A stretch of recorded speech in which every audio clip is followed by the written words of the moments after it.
మొదలెడదామా? Hello guys, welcome to అంత bloggers YouTube channel. ఈ రోజు అయితే మనమైతే నార్తాపు నుంచి తిరుపతి అయితే వెళ్ళబోతున్నాం. మీరు ఆల్రెడీ thumbnail అయితే చూసే ఉంటారు కదా. ఈ విండో దగ్గర నుంచి కూర్చొని చూస్తుంటే అయితే సీనరీ పొలాలు అయితే చాలా బాగున్నాయి friends. East Godavari west Godavari గురించి అయితే ప్రత్యేకంగా చెప్పక్కర్లేదు. మనం ఎవరైనా చూస్తున్న వాళ్ళు ఉంటే లైక్ చేసి షేర్ చేసి సబ్స్క్రైబ్ కామెంట్ చేయండి. అలాగే మాటల్లో అయితే మనం విజయవాడ అయితే వస్తాం. అలాగే వచ్చేసరికి ఈ ట్రైన్ అనేది ఏంటో ఆపట్లేదు.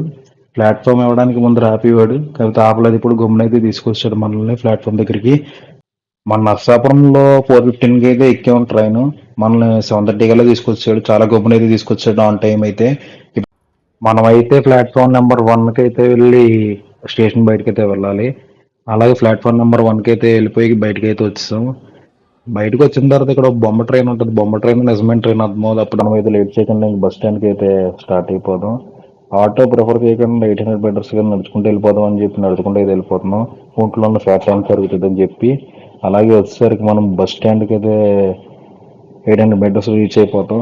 మనం అయితే బస్ స్టాండ్కి అయితే రీచ్ అయిపోయాం. మన బస్ ప్లాట్ఫామ్ వచ్చేసరికి 16, 17 అయితే ఇచ్చారు. బోర్డింగ్ అయిపోయిన తర్వాత అయితే మనం ఫైనల్ గా అయితే బస్ అయితే బోర్డ్ అయిపోయాం ఫ్రెండ్స్. బస్ కూడా బయలుదేరిపోయింది. అలాగే వచ్చేసరికి మనం బెన్ సర్కిల్ దాటేసి కేఎల్ యూనివర్సిటీకి వెళ్ళే ఫ్లైఓవర్ అయితే ఎక్కేసాం. మన దూరంలో చూసుకుంటే దుర్గం టెంపుల్ అనేది ఎంత బ్యూటిఫుల్ గా కనపడుతుందో చూసారా ఫ్రెండ్స్. అలా తెల్లారగట్ల వరకు ఇలా కాలక్షేపం చేయాలి మనం పడుకోకుండా, ఎందుకంటే మన నిద్ర అనేది రాదు. మనమైతే కరెక్ట్ మార్నింగ్ 4 o'clock కల్లా వెళ్ళిపోతున్నాం. నాకు తెలిసినంత వరకు ఇప్పుడే చాలా మట్టికి అయితే కొట్టేశాడు. మనం 4 o'clock కల్లా అయితే మనం వెళ్ళిపోతాం. మనం అయితే రీచ్ అయిపోయాం ఫ్రెండ్స్. తిరుపతి అయితే రీచ్ అయిపోయాం. మనం ఫైనల్ గా తిరుపతి బస్ స్టాండ్ లో అయితే దిగిపోయాం.